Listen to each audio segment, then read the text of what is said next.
pessoal, vamos agora realizar o procedimento de correção da atividade avaliativa, desenvolvendo todos os exercícios e identificando quais eram os passos necessários para a sua resolução em cada um deles, ok? O primeiro exercício da nossa atividade, ele dizia o seguinte: um carro descontrolado freia até 90 km por hora antes de bater, de colidir contra uma parede de tijolos. Por sorte, o piloto está usando cinto de segurança. Considerando que o piloto tem massa de 80 kg e a distância percorrida até a colisão é de 1,5 metros, eu queria calcular a força exercida pelo cinto de segurança sobre o piloto, incluindo a sua orientação, desprezando efeitos de força de atrito do assento sobre o piloto. Esse é um exercício relativamente simples porque os dados são muito específicos. Ele menciona um veículo. Imaginamos que tenhamos um veículo se deslocando em direção à parede de tijolos, né? Essa é a ideia.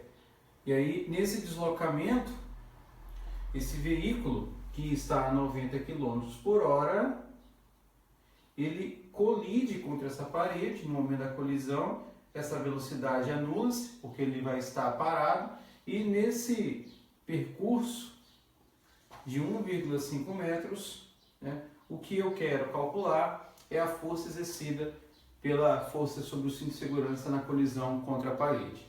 Pois bem, a ideia aqui é você trabalhar com os dados que o exercício nos oferecia e incluir uma fórmula, uma das equações de movimento que nós aprendemos lá nas aulas de movimento balístico e que seriam úteis aqui nesse processo. Então, nesse caso, o que nós tínhamos aqui? A velocidade inicial é 90 km por hora. Nós tínhamos a velocidade final, que é 0. Nós temos a distância, vamos chamar aqui de ΔX, que é 1,5 metros. E aí, o que eu não sei, mas é implícito, é que eu necessito do cálculo da aceleração. Nesse caso, será uma desaceleração, porque ele vai colidir. Utilizando todas as equações que nós conhecemos, né, lá no movimento uniforme variado, nós tínhamos que uma opção bastante interessante seria usar a representação de Torricelli. P quadrado, V0 quadrado, mais 2 vezes A vezes ΔX. A ideia aqui é encontrar o A, então eu vou isolar ele em função dos dados que nós temos para reproduzir e gerar o resultado. Então você tem V2, o V0 ao quadrado eu jogo aqui para a esquerda, então ele passa sendo negativo, e o 2 associado ao ΔX, eles estão multiplicando, então passa para o outro lado sendo dividido. Então 2 vezes ΔX, e daqui eu vou ter o meu A isolado, que é o que eu quero. Outro cuidado que é fundamental está associado ao que? A conversão de unidades. Uma vez que você observa que a distância é dada em metros e a velocidade em quilômetros por hora. Então, nesse proposto, era interessante que você fizesse a conversão. Convertendo, usando lá a nossa técnica de conversão em cadeia, nós teríamos 25 metros por segundo. E daí, eu jogo esses dados aqui na nossa fórmula. Então, o A vai ser igual, né, a velocidade final, que é 0 ao quadrado, menos a inicial, que é 25 ao quadrado, sobre 2 vezes a distância percorrida, que é 1,5 metros. Então, você tem uma aceleração de menos 625, que é 25 ao quadrado, dividido por 3. Né? Fazendo todas as contas aí e usando uma calculadora dedicada, 625 dividido por 3, você chegaria num valor de aproximadamente menos 208,3 metros por segundo ao quadrado, tá? Diga-se de passagem, essa é a aceleração, desaceleração. Só que ele quer a força exercida pelo cinto de segurança sobre o piloto. Então, para fazer isso, nós recaímos lá na segunda lei de Newton. Então, usando a segunda lei, eu tenho que F é igual a massa vezes aceleração, isso em termos modulares, né, já.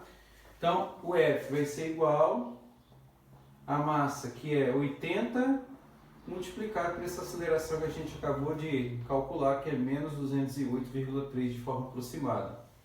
Então, fazendo todos os cálculos aqui, nós chegaríamos a um F, fazendo as contas aqui, vezes 80, de menos 16.000 aproximadamente, né? 17.000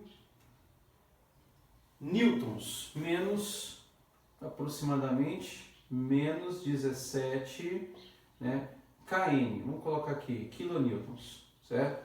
Essa é a resposta que nós tínhamos que gerar em termos da força.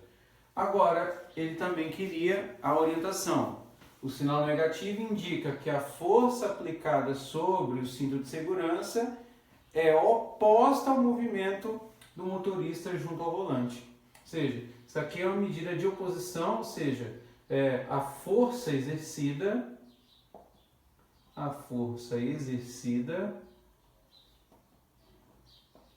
sobre o cinto, pelo cinto, né, sobre o cinto,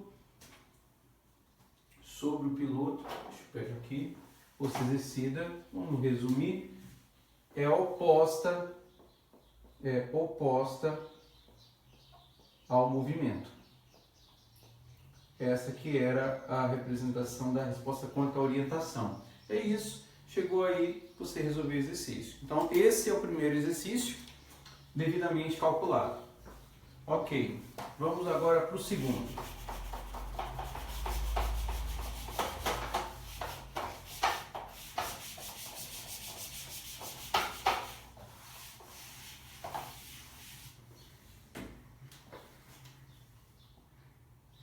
No segundo exercício aí, nós tínhamos o caso de uma bola que, pesando 100 newtons, é mostrada suspensa por um sistema de cordas. Então, a questão aí era calcular as tensões nas 3 cordas. Então, o desenho evidenciado era de forma resumida da seguinte maneira. Nós tínhamos aqui uma estrutura, né? Essa estrutura compõe-se de 3 cordas. Então, nós tínhamos aqui um sistema com 3 cordas, onde você tinha uma esfera de peso 100 newtons. Então, em peso 100 newtons, e aqui nós tínhamos os ângulos representados, né? Um ângulo de 90 graus e um ângulo aqui de 50 graus. Ok. Então, ele quer que eu calcule todas as forças envolvidas, as tensões envolvidas nas 3 cordas. Bom, a ideia aqui de todo o processo representa através de um conceito associado a um diagrama. Ou seja, você vai ter que decompor essas 3 forças. Então, a ideia é que você fizesse da seguinte forma. Decompõe o diagrama, escrevendo ele de maneira resumida, através de uma estrutura geométrica dessa natureza. O que nós tínhamos? Fazendo aqui a extensão dos eixos.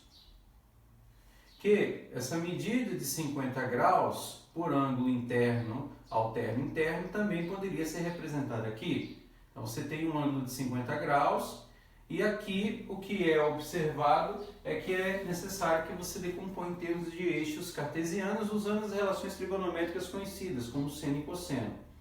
Então você tem a medida aqui que eu vou chamar de T50, que é a tensão relativa ao ângulo de 50 graus, que você poderia escrever como cosseno de 50 igual a razão entre o cateto adjacente, que está aqui em relação a x, T50x, né, sobre a hipotenusa, T de 50. Executando aqui a expressão, você tem que T de 50x é igual a T de 50 vezes o cosseno de 50 graus. É isso? Você tem a primeira expressão aqui associada à tensão. Óbvio que também você tem uma tensão do lado oposto, que está sendo medida aqui. Da mesma maneira, você mensura o seno de 50 graus. Vamos fazer aqui, seno de 50 graus, como sendo T associado a Y, T50Y, sobre a hipotenusa, que é T de 50. Então, isso aqui indica que o T de 50Y é igual a T de 50, que multiplica o seno de 50 graus. Essa é a decomposição gerada. E aí você tem os cálculos praticamente executados. Por quê? Porque nós sabemos que na condição de equilíbrio, né, vamos escrever aqui, nas condições de equilíbrio, a somatória das forças em x e em y devem ser sempre iguais a zero. Então, a somatória em x e a somatória em y corresponde isso aqui a zero, que são as condições de equilíbrio que nós temos no processo, né? Ok, então por que eu preciso disso? Para determinar quais são das forças e das tensões envolvidas. Então, mediante essa ideia, o que nós temos agora que executar é o processo. Então, eu vou calcular aqui em cada um dos eixos associados. Então, vamos lá. Primeira expressão aqui é calcular t de 50x, que é o t de 50, cosseno de 50 graus, menos a tensão que está nessa corda. Eu vou chamar aqui de t. E isso tem que ser igual a zero. Portanto, t de 50 do cosseno de 50 graus é igual a t. E aí, calculando isso, né, o que eu tenho é agora a representação matemática. Então, nesse processo, o que eu vou fazer? Eu vou pegar aqui uma calculadora e mencionar qual vai ser o resultado que nós vamos gerar a partir disso daí. Então, você vai ter, fazendo as contas aqui, o seguinte, t, vamos deixar isso aqui isolado, né, por enquanto, t igual a t de 50, cosseno de 50 graus, deixa eu primeiro deixar isolado isso, e vamos fazer os demais. Beleza, então você tem agora aqui o cálculo executado no eixo em y. Então, no eixo em y,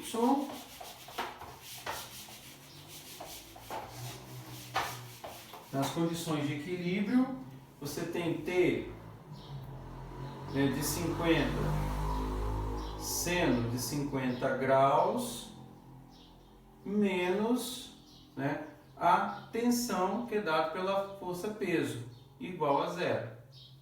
Então, t de 50, seno de 50 graus, é igual a P. Ok.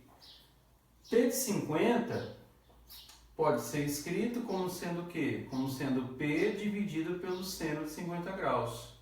Mas esse P de 50 graus é o peso da estrutura. Então, isso aqui te retorna 100, que é o peso dela, dividido pelo seno de 50 graus. Agora sim, usando uma calculadora, T de 50, você chegaria no valor aproximado, vamos usar aqui, 100, e aí o cuidado é para representar a conta em graus, né? A um valor de aproximadamente 130,54. Então, 130,54 newtons. Isso aqui é o valor de T de 50. E daí você encontrava o valor de T, uma vez que você tinha essa informação aqui. Então, fazendo isso,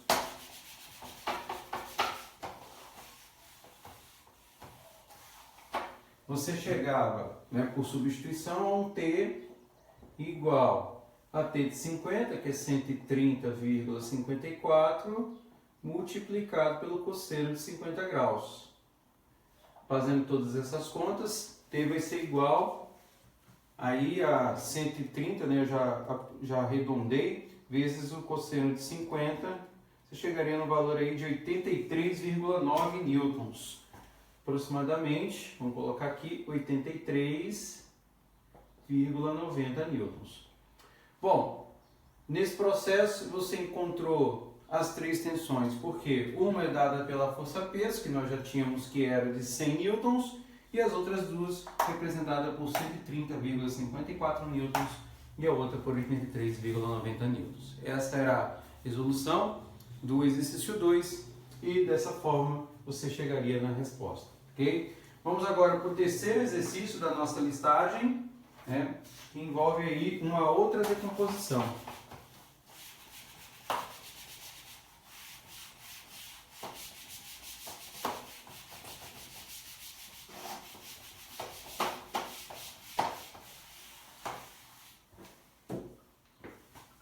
Bom, no exercício 3 era dito o seguinte, olha, um bloco de 5,4 kg é empurrado em um piso horizontal por uma força de módulo 20 newtons, que faz o ângulo θ igual a 30 graus com horizontal. Então, o coeficiente de atrito cinético entre o bloco e o piso é conhecido, é 0,40. Ele quer o módulo da força de atrito que o piso exerce sobre o bloco e o módulo da aceleração desse bloco. Ok, então vamos lá. Esse exercício aqui trata de uma decomposição clássica do eixo cartesiano, da forma x e y. No entanto, a representação aqui tem que ser feita com muito cuidado, com base nos dados que ele nos ofereceu. Porque o ângulo montado aqui em relação à linha horizontal, ele é percorrido no sentido horário. Então, o θ calculado está aqui. Ele é percorrido no sentido horário e por esse motivo, lá as nossas representações ele deve ser representado de forma negativa. Então, o que você vai fazer? Calcular o seno de θ e o cosseno de θ nessas condições. Então, o seno de θ vai ser a contribuição da ação dessa força, e aí eu tenho que tomar muito cuidado, né, com base nas informações que nós temos, ó, porque ela vai ser medida aqui nesse eixo, no lado negativo. Então, a contribuição do seno é menos f de y sobre f. Então, isso indica, fazendo aqui, que o nosso fy fica escrito como menos f seno de θ. Ok? Do mesmo modo, quando eu calculo o cosseno, vamos fazer aqui as contas. O cosseno de θ vai ser igual ao cateto adjacente, que é a contribuição da força Fx, sobre F. Então, o Fx aqui vai ser igual a F cosseno θ. Ok, então está aqui. Bom, com base nas informações que nós temos no exercício, o que eu preciso agora é apenas fazer a representação da ação das forças envolvidas no processo. A gente sabe que no bloco você tem uma ação de força normal, que contrapõe a força-peso. E o processo, com base no que nós temos aqui, indica para nós o seguinte, olha, você tem a representação do bloco, você tem uma força normal. Pela decomposição, você acabou de encontrar uma força em Y. Essa força em Y não é positiva, ela é negativa, porque o sentido é de oposição. Então, ela não é escrita nesse formato, é escrita aqui, de modo que a ação dessas forças no equilíbrio nos conduz a um resultado igual a zero. Você tem uma força-peso aqui devido à ação da força de gravidade. Então, nesse processo, o que acontece? Você tem Fn menos o Fy menos o Fg igual a zero. Assim, você tem que a força normal é igual à força em Y mais a força devido à ação da gravidade. Então, nesse caso, o Fn vai ficar escrito como Fy, como sendo F, que eu já vou escrever como mg seno θ mais mg, que é a força-peso. Esse é o processo que a gente vai gerar agora. E aí, fazendo as ações envolvidas, eu necessito apenas de substituições para chegar no cálculo de Fn. Nós sabemos que a ação da força-peso aqui é dada pelo enunciado, ele diz que é 20 newtons. Então, isso daqui vai ficar como 20 seno do ângulo que foi oferecido, 30 graus, mais a ação da massa, que é 5,4, multiplicado pela ação da gravidade, que é 9,8. Fazendo todos esses cálculos, nós tínhamos uma ação de força aí da ordem, né, de 62,92 newtons. Eu havia colocado aqui já uma continha. Bom, para a ação da força de atrito cinético, né, o que nós temos é o seguinte, olha, que a força de atrito devido à prestação cinética é μ vezes μk, né, μ subíndice k, vezes a força normal, é oferecido na substituição usando o coeficiente de atrito que era dado, que era de 0,4, multiplicado pela ação da força normal, que era de 62,92 newtons. Daí você chegava a um FK de valor que eu havia colocado aqui já 25,168 newtons. Isso que é o resultado envolvido no processo. Toda essa exposição foi calculando apenas a ação das forças atuando em Y. Agora nós utilizaremos esses resultados para calcular o valor da aceleração lá em relação ao eixo X, ok? Então essa que era a ideia. Então para isso, e aqui a gente resolvia o item A, né? Nós temos agora os elementos necessários para resolver o item B.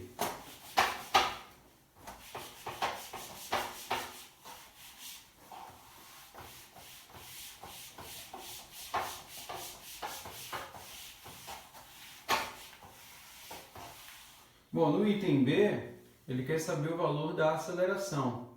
Então a ideia aí é usar o que nós conhecemos, e aí nós tínhamos que trabalhar com a outra parte da decomposição, o decomposição em x para cosseno, F cosseno θ, menos a ação da força de atrito cinético. E isso é igual a massa vezes a aceleração. Então a ideia aqui é isolar a aceleração. No que você isola a aceleração, você teria F cosseno θ menos essa força de atrito cinético dividido pela massa. Então A aqui seria dado pela forma da representação de 20 associada ao cosseno de 30 graus, menos o valor que nós acabamos de encontrar, que é a ação da força de atrito cinético, 25,68, dividido pela massa, que é 5,4. Então, fazendo todas essas contas aí, você chegaria no valor de aceleração de menos 1, aproximadamente, 0,45 metros por segundo ao quadrado. O que é necessário também nesse tipo de representação é indicar a orientação, porque essa aceleração é negativa, então ele está indicando o quê? Que o objeto aqui está acelerando para onde? Para a esquerda, ou seja, no sentido oposto ao do movimento. Acelera para a esquerda. Tá? Essa aqui é a forma representativa para finalizar aí esse exercício e ter resolvido aí essa questão, ok? Essa que era a ideia. Vamos agora para a próxima questão, questão 4, né? Outro exercício envolvendo bloco.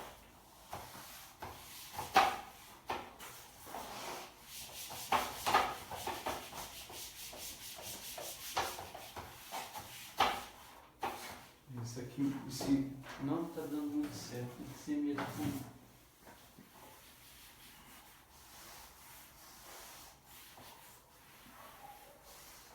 Vamos lá. Então, você tem o seguinte, você tem um bloco, né, o exercício 4, você tem um bloco de peso 20 newtons, né, que está sobre uma superfície horizontal. Então você tem dois coeficientes de atrito, aí, um estático e um cinético sobre a superfície. Você tem o estático, μs, que é 0,8, e você tem um μ sub-índice K, que é igual a 0,6, ou 60. Um cabo de aço então é preso ao bloco e uma tensão constante T mantida ao cabo. Ele pergunta qual é a magnitude da força de atrito que atua sobre o bloco se, né, o T foi igual a 15 newtons. Vamos colocar aqui, tem uma força T, né, agindo sobre o bloco de tração. E aí ele pergunta se o T foi igual a 15 newtons. E no item B, se o T foi igual a 20 newtons. Essa que é a ideia de representação do exercício. Então, basicamente aqui, o que eu teria que trabalhar é com decomposição mais uma vez. Então, você sabe pelo enunciado do exercício que você tem uma força normal, você tem uma ação de força devido à gravidade, Fg, vou escrever aqui, e você tem uma força devido ao atrito cinético, que está representada aqui. Então a ideia é usar essas duas informações para que você resolva o exercício com base nos valores das tensões e identificar qual é o processo nesse caso. Então, na primeira representação, nós calcularíamos aí a ação da força do atrito estático quando for máximo, ou seja, Fs máximo. Então, nessa condição Fs máximo, eu teria o cálculo da ação dessa força de atrito, Ms, associada à ação da força normal. E a gente sabe que devido à ação da força de gravidade é conhecido para nós. Ele nos deu aí essa informação. Essa informação envolve aí que essa ação é da ordem de 20 newtons. Então eu teria aqui 0,8 multiplicado por 20. Então a força de atrito estático aqui é máxima quando isso aqui for igual a 16 newtons. 0,8 vezes 20 igual a 16. Aí a pergunta que ele faz é a ação dessa força quando T for igual a 15 newtons. Então, o que acontece nesse caso? Como F, S máximo,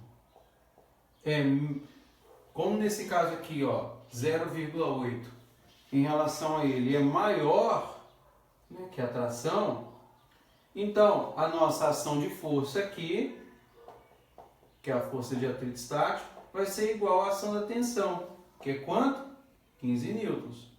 Em outras palavras, como a ação da força de atrito é maior do que a tensão no bloco, esse bloco vai permanecer em repouso, ou seja, a ação da força nesse caso vai ser o próprio valor de 15 newtons. Ou seja, não é suficiente para fazer com que ele entre em movimento. Então, essa seria a forma de orientação de resposta com base nessa observação, porque esse Fs máximo é maior do que o T dado no item A. E isso era a mesma métrica para você trabalhar com o exercício no item D, ok? Então vamos aqui apagar isso, né? E resolver o item B.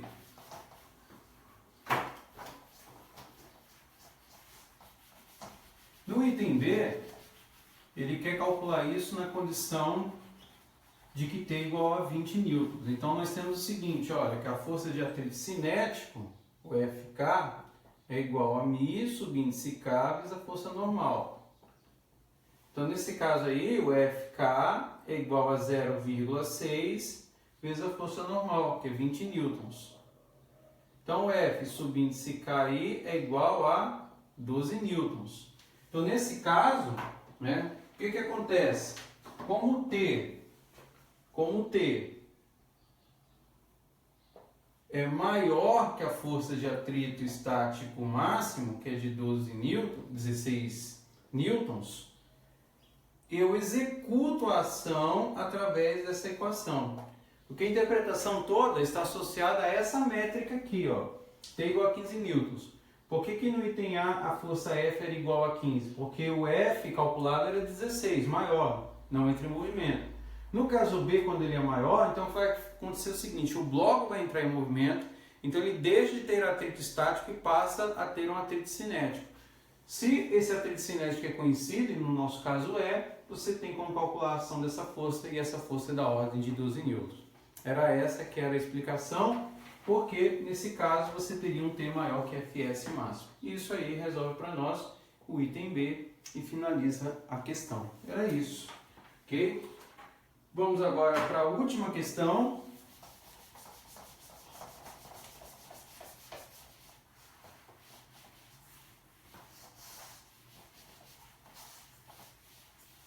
Exercício 5 aí, que diz para nós o seguinte, olha, uma partícula tem uma massa de 2,5 gramas e uma velocidade terminal de 9 metros por segundo. Então, essa partícula tem uma massa de 2,5 gramas e uma velocidade terminal, vou colocar aqui, terminal, de 9 metros por segundo. Bom, a força de arrasto, que é a força F aí, é dada pela expressão B vezes V ao quadrado. E a incógnita nossa é saber qual é o valor de B. Essa que é a orientação que ele quer. E aí pede-se para que a gente use aí a segunda lei de Newton, né? Bom, essa representação de uma partícula está ocorrendo com relação a um movimento no eixo Y. Nós sabemos que na condição de velocidade terminal, ou seja, na velocidade terminal, vamos colocar assim, o que eu sei sobre aceleração? E isso nós aprendemos, que ela é igual a zero. Porque depois desse ponto, quando ela atinge a velocidade terminal, o objeto deixa de ter aceleração. Então, nessas condições, né, a ação da força da segunda lei de Newton em y, que é a descrição do movimento, é igual a zero. Então, nesse processo, o que eu precisaria resolver para executar o cálculo com correção? Você tem a ação da força-peso associado à ação do objeto em queda. Então, nesse processo, o que nós teríamos que executar aqui? Olha, você tem uma força-peso, mg, menos a ação devido ao arrasto, que é bv². E isso tudo é igual a zero. Ora, por que eu estou mencionando isso? Você tem uma força devido à ação do peso do objeto pela ação da força devido ao arrasto. Então, daí eu teria que isolar o B. Então, mg igual a bv². Portanto, o nosso B aqui, ó, seria igual a mg dividido por v². Essa era a ideia. E aí o cuidado que eu tenho que tomar com esse processo, vamos chamar aqui o V de VT, né, de velocidade terminal, é justamente com relação às unidades, para que eu não cometesse nenhum equívoco nesse processo. E aí, qual é a ideia? A massa tem que ser convertida na unidade do Sistema Internacional, que é em quilos. Então, isso aqui corresponderia a 2,5 vezes 10 a menos 3, uma vez que 1 quilo tem 1000 gramas. E a velocidade aqui não teria que mudar. Então, nesse processo, B é igual a essa massa, que é 2,5 vezes 10 a menos 3, multiplicado pela gravidade, que é 9,8, e dividido pela essa velocidade terminal, que é 9. Fazendo todas as contas aí, você teria um B aproximado de 3,024 vezes 10 a menos 4, colocar aqui, quilos, que não posso esquecer, por metro. Por quê? Essa é a dimensão do resultado em termos de resposta. E aí a gente pode até fazer análise dimensional só para mostrar que de fato isso aqui estava correto. Como? Na análise dimensional eu tenho os valores em B, da massa que é dada em quilos, da aceleração que é metros por segundo ao quadrado e da velocidade que é metros por segundo. Essa que é a ideia. Então daí, o que você teria que executar aqui de forma correta? Os cálculos evidenciados para que você analisasse de maneira que a resposta pudesse ser gerada. Então, quilos por segundo, né? Então vamos lá, quilos vezes metro por segundo ao quadrado. Aqui eu tenho uma divisão, então na divisão você inverte S metro, você cancela, então isso daqui, ao cancelar, vai gerar quilos por segundo, uma vez que S com S quadrado também cancela. Então, quilos por segundo. Então, daí você teria a resposta e isso evidencia para nós aí, né, a representação, claro, né, que envolve, só esquecendo um detalhe, né, esse V é ao quadrado, né, agora que eu estou vendo aqui pela expressão mg/bv². Então, mg/bv ao quadrado. Então, vamos mudar isso daqui. Vai ficar M2, S2, então de fato vai ficar quilo por metro. Porque aí eu vou ter o S2 aqui, cancelado com S2, e o M, que aqui agora é M2, vai ser cancelado com M ali e vai virar M aqui embaixo, não é quilos por metro. E aí na resposta, vamos só evidenciar o cálculo aqui para confirmar. 2,5 ESP menos 3 vezes 9,8 dividido por 81, que é já o 9 ao quadrado. Então você tem lá 3,02 vezes 10 a menos 4 quilos por metro. E isso finaliza para nós a resolução dessa atividade. com os exercícios resolvidos da melhor forma possível, ok? É isso aí, valeu e até a próxima aula.